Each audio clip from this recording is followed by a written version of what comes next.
Eu interrompi um pouco o vídeo aqui, me parece que tem uma mensagem aqui no celular que acho que não sei se é o limite do tempo, mas enfim, eu vou continuar o assunto, né? O pessoal falando. Enfim, aí eu tive lá no Rio de Janeiro, tive novamente contato com a mensagem do Graal. E aí eu percebi que esse devia ser o meu caminho, né? De volta. E então eu retornei na época para Brasília, né? Na época, enfim, passei um período também que eu era casado, né? Essa minha esposa na época também era membro, né? Membro da Cultura Racional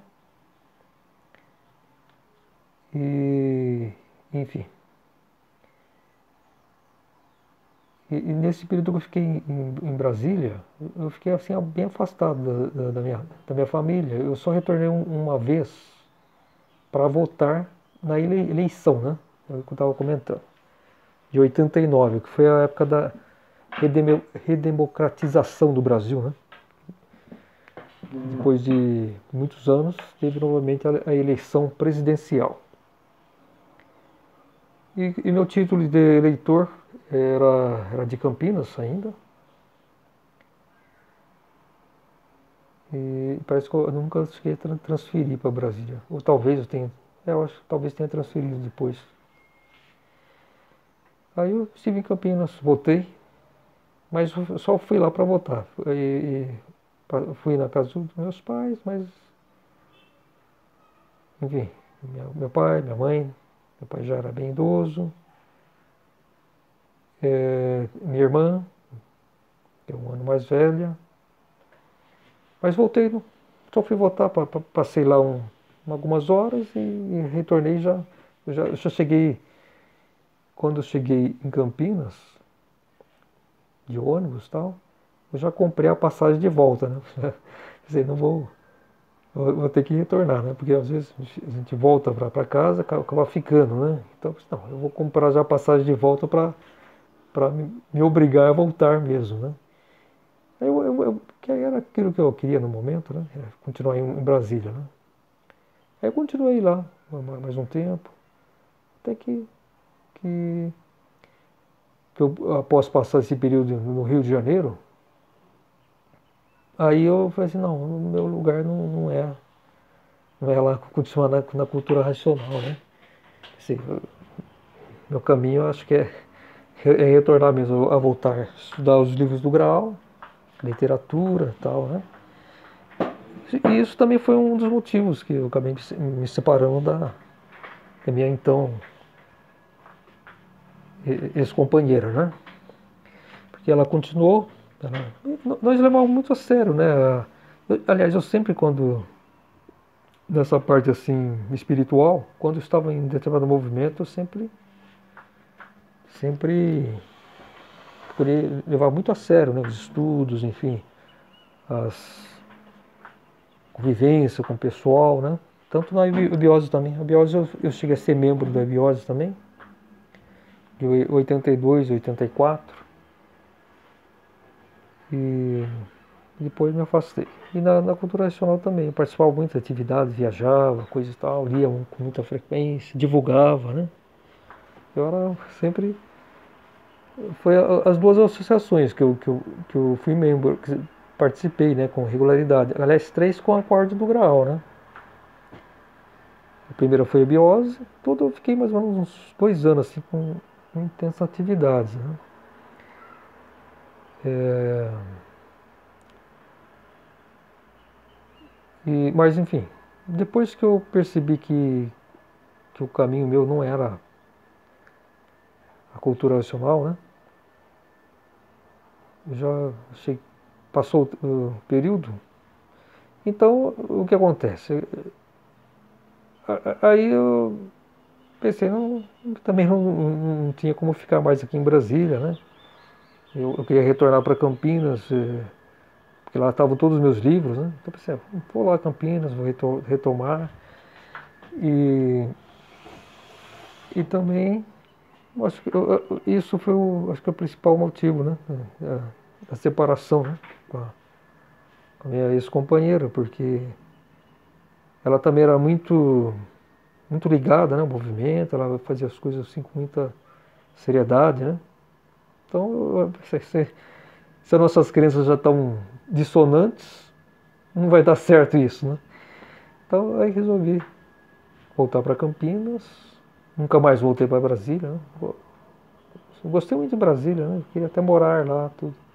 Mas eu tive desejo de voltar, retornar para São Paulo, também uma atividade artística, ou profissional, porque é um centro maior, né? A proximidade de São Paulo, Campinas tem certas limitações, né? Essa atividade artística, de artista plástico, eu atuei principalmente em Campinas e em Brasília. Cheguei aí no Rio de Janeiro, mostrar para galerias, enfim. Contato em São Paulo também, Salvador também, cheguei a viajar em 87, passei lá uma semana. Também gostei muito de Salvador, um lugar muito bacana. Bom, enfim, voltei para Campinas, retornei a estudar os livros, retornei o contato com os membros lá da Ordem do Grau.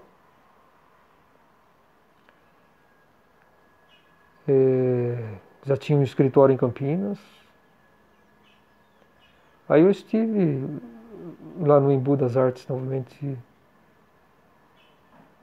é, 2 ou 3 ocasiões, né? Já, já no segundo semestre de 1991. Vi lá novamente o pessoal, enfim, a Dona Roseles, ela já era bem idosa, né? E também o marido dela, né? O Barão Harry von Sass.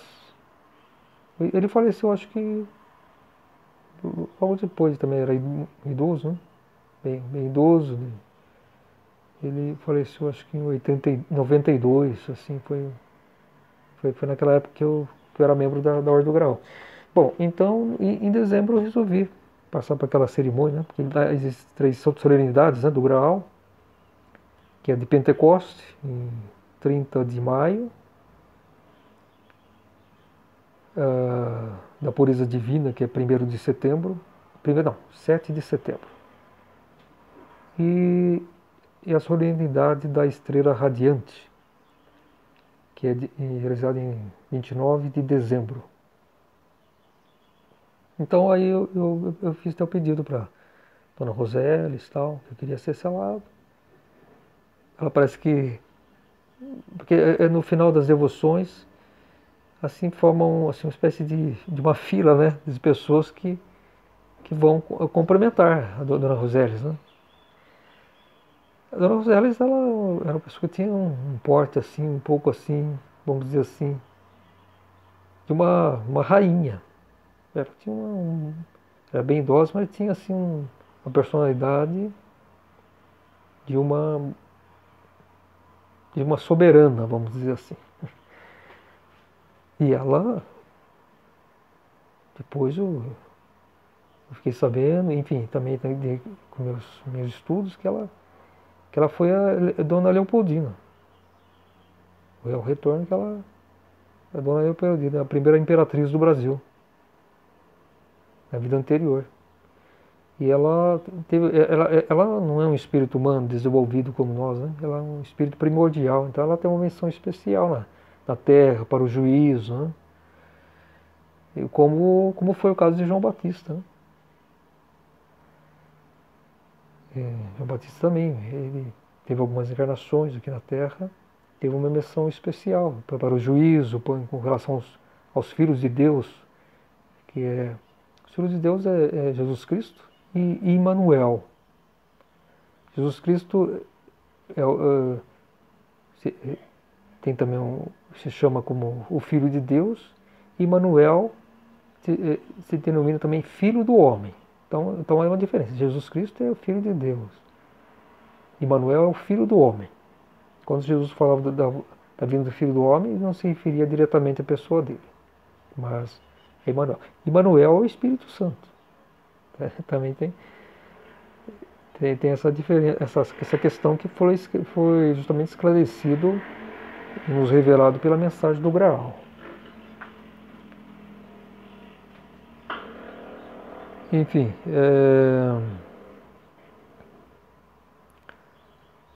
eu fui selado em 29 de dezembro, passei pela solenidade, foi muito marcante para mim.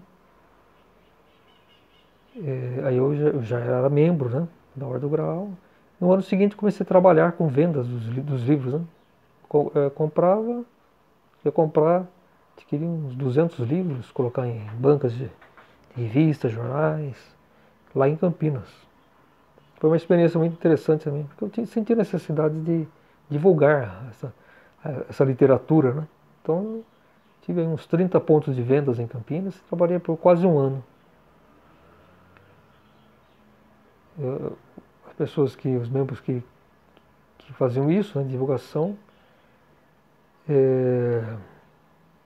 comprava, acho que com uns 30% de desconto com relação ao preço da capa, né, o preço tabelado, né, dos livros, e parece que 15% ficava com o vendedor, para as despesas dele, enfim, né, e 15% parece que ficava com o ponto de venda, né, do dono da banca, enfim.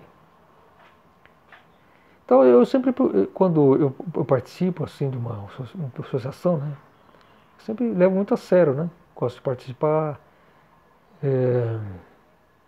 mas enfim, aí teve um momento também que tinha muitas atividades com também profissionais, estava um pouco distante de São Paulo, né, na época ainda tinha que ir no Embu participar, eu fui poucas vezes, né, devoções. Aí chegou o momento que eu acabei me afastando da Ordem do Grau, mas continuei sempre ligado com os livros, né, da mensagem, né. Eu acho que até foi bom ficar um tempo assim sem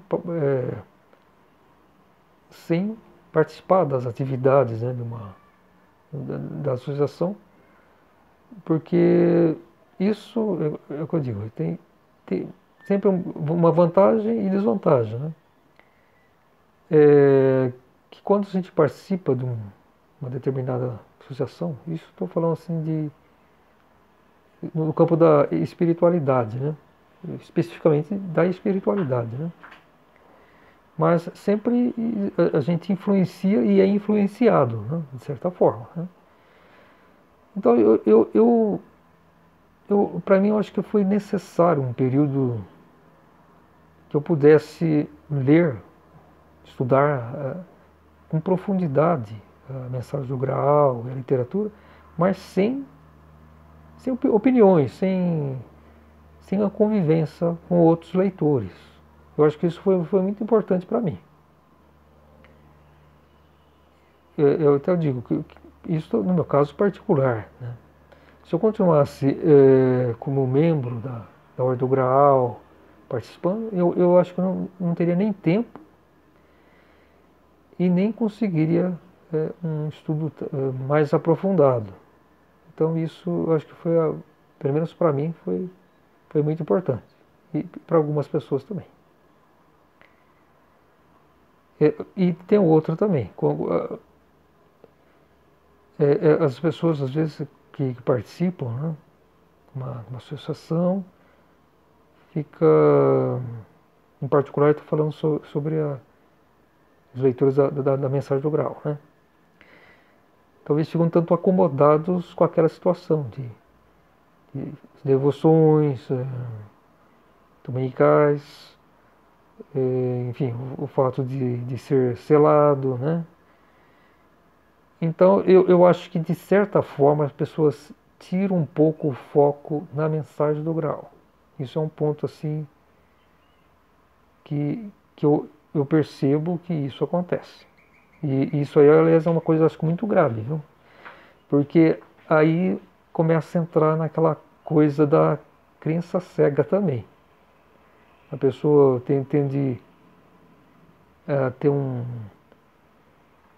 certa superficialidade assim, quanto ao estudo, né? Quanto à espiritualidade. Lógico que o lado bom, porque sempre quando se reúne um coletivo, uma devoção,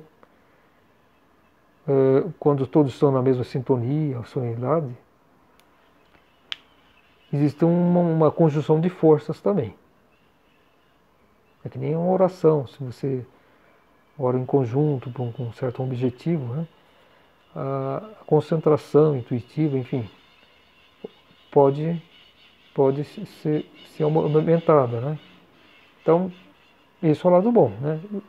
Eu pessoalmente gostei muito da convivência lá com as pessoas. Foi o lugar que eu mais me identifiquei. E, e, e tem, de certa forma, eu sinto uma certa falta dessa convivência. Das devoções,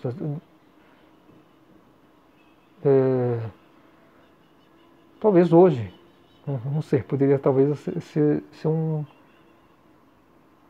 mais adequado, se eu um dia retornasse, né? Não sei, né? Dessa convivência, porque tem um lado muito bonito, muito e a importância da convivência social também, né? E o lugar que eu mais me identifiquei foi com a Ordem do Graal, a entidade, as pessoas, o tipo de devoções, enfim. Para mim não teve nada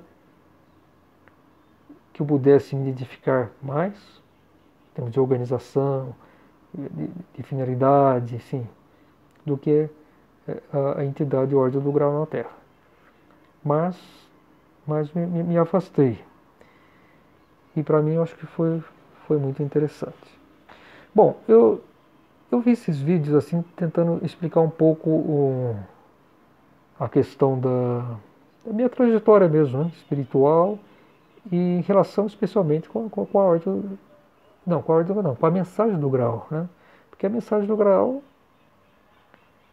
ela, hoje eu não leio assim com tanta frequência, né, com tanta, como nos primeiros tempos, mas eu acredito com maior profundidade, porque com o decorrer das minhas vivências, já são 31 anos, né? Comecei a estudar em 88, tive uns períodos um pouco afastados, né? Por exemplo, na época eu morei em Brasília, enfim, tem época que a gente lê mais, menos. Que também eu sempre procuro ficar mais ou menos antenado com os movimentos, em geral, da espiritualidade, outras tendências, enfim, mesmo. Mas sempre colocando fundamento na mensagem do grau. Que não existe nada para aquela pessoa que quer uma sabedoria, uma profundidade, né, na espiritualidade, é o único caminho.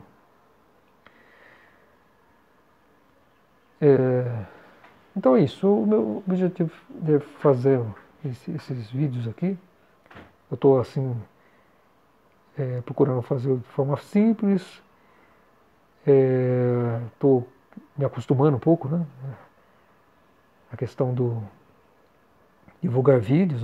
Faz 8 anos que eu estou nas redes sociais, escrevi muitas notas, tem minha página lá no Facebook, né? Antônio César Domingues Edu.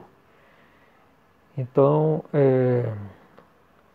agora eu acho que eu estou tentando ativar meu canal no YouTube.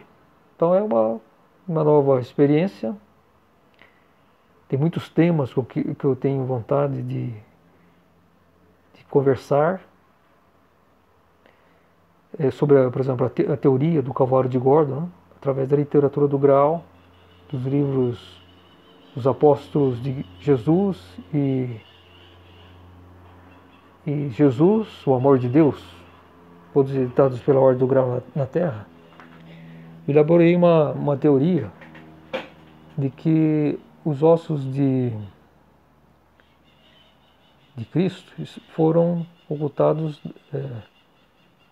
por José de Arimateia e o apóstolo João, no interior do Calvário de Gordon, em Jerusalém.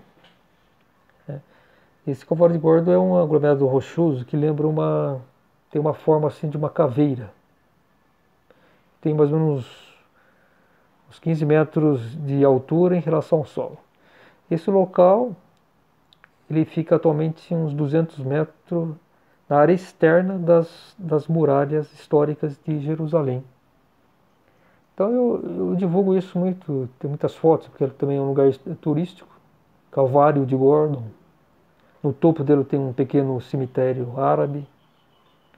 Então esse Calvário de Gordon, que lembra uma caveira, né, com duas órbitas, duas cavernas, e na caverna direita, segundo meus estudos, analisando fotos, mapas históricos de Jerusalém e também atuais, eu cheguei praticamente, para mim é quase certeza, né? Que no fundo dessa órbita caverna direita do Calvário de Gordon tá uma abertura que dá acesso à sepultura oculta. Então eu sempre divulgo essa questão da importância de fazer uma investigação arqueológica, exatamente no fundo dessa órbita caverna direita do Calvário de Gordon. Porque é lá que deve estar essa entrada que foi fechada para a sepultura oculta de Cristo. E desobstruindo essa entrada tem um pequeno corredor, porque é um aglomerado rochoso, né? Foi cavado na rocha. Talvez um pequeno corredor que a pessoa tem que andar agachado, né? Estreito e baixo. Então um percurso assim, talvez talvez no máximo 10 metros. E no final dele se encontrará uma parede que tem aparência natural, mas ele foi fechado também. Então tem que ser removido, aí já está o nicho, né? A caverna com os restos mortais de Jesus Cristo. Então é isso, o caminho é isso. Então eu já tive algum contato com um arqueólogo, mas eu não sou arqueólogo, né? Eu me interesso pela ciência, eu gosto de geografia, arqueologia, enfim, astronomia e da espiritualidade. Então eu procurei unir essas duas coisas, né? Espiritualidade e ciência. Mas eu não sou formado, não sou arqueólogo. Então aí tem que as pessoas que se interessam teriam que ter conhecimento, pegar autorização para investigação, todas essas coisas. Mas eu acredito que até o final da conclusão do juízo final,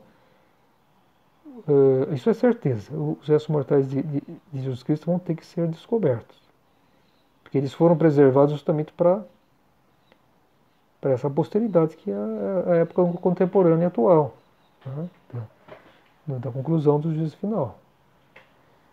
Então isso eu divulgo. Mas então eu estava comentando sobre as redes sociais, que quando eu entrei nas redes sociais, eu tinha duas finalidades principais, que era a divulgação dessa teoria, que eu elaborei essa teoria no final de 2010.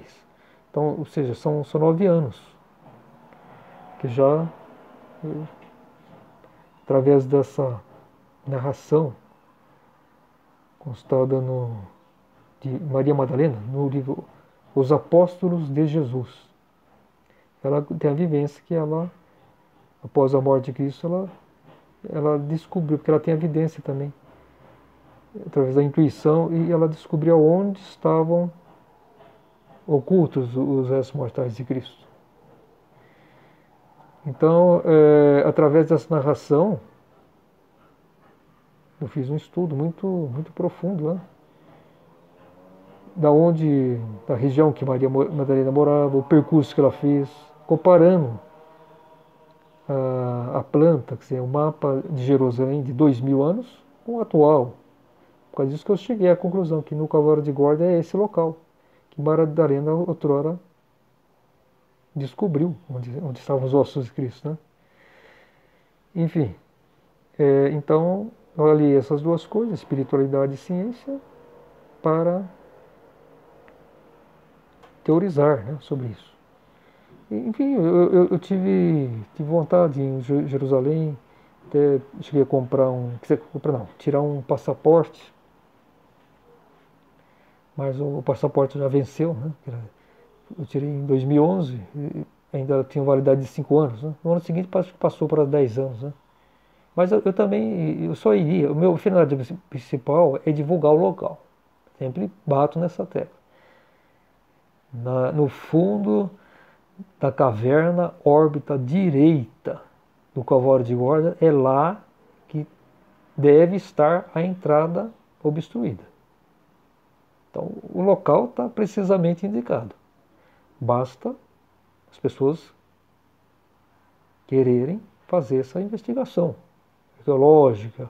É questão da sociedade se interessar. Lógico,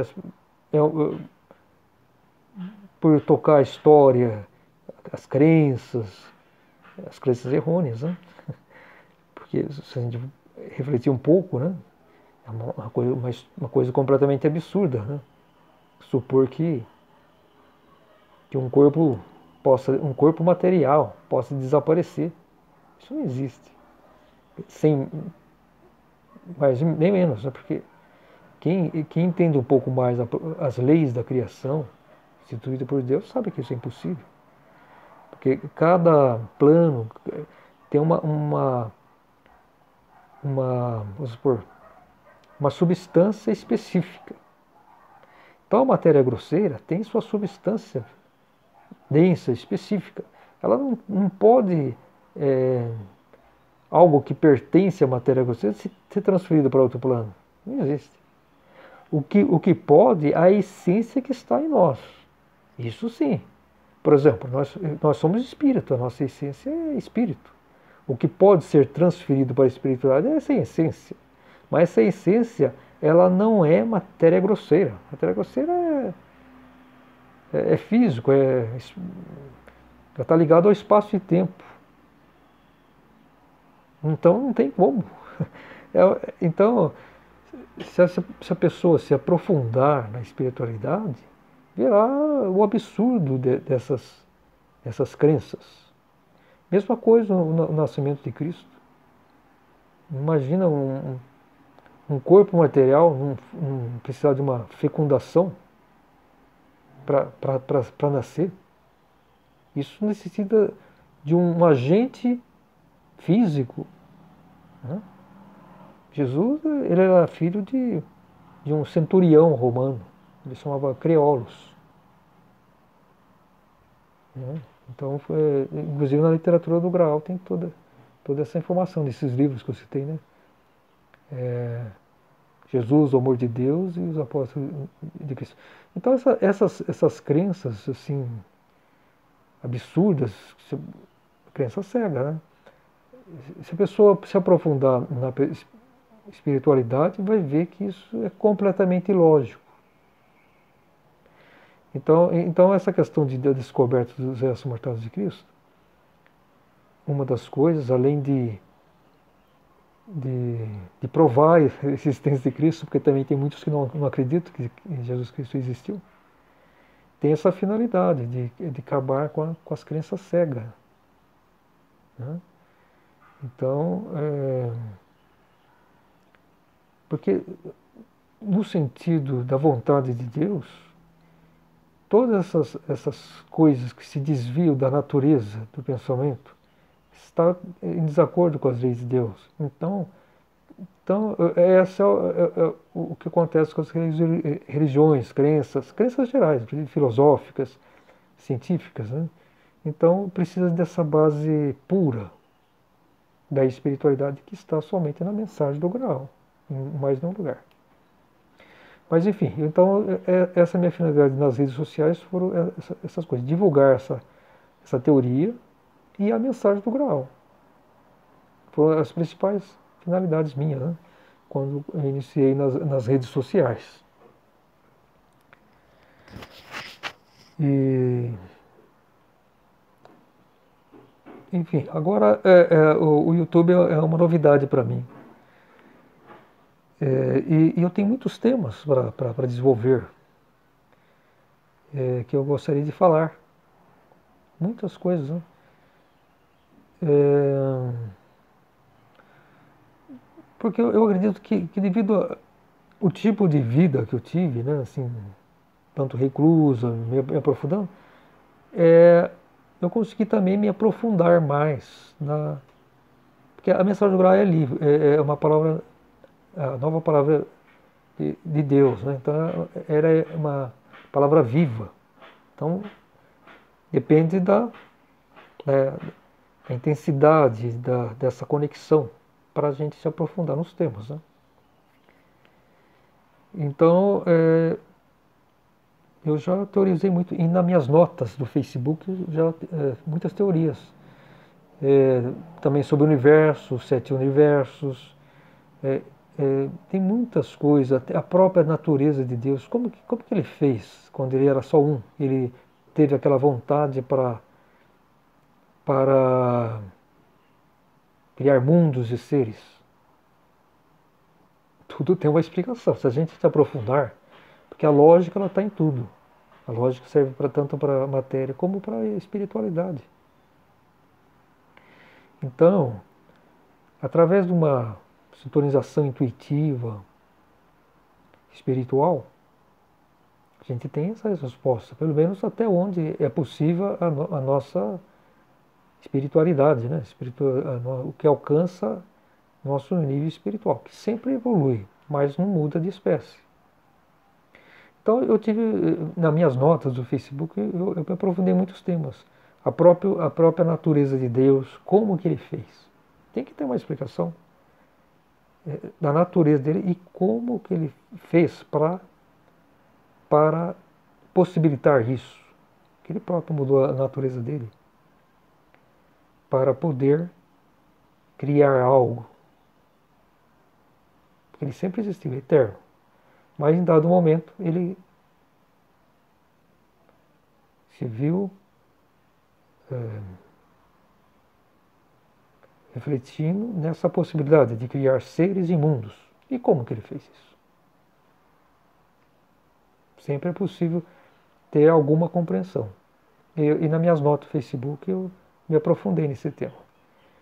E também agora no YouTube, a minha intenção é começar a colocar vídeos, discutir muitos, explanar esses assuntos em relação à espiritualidade, mensagem do Graal, a teoria dos ossos de Cristo, Nibiru, o grande cometa, os três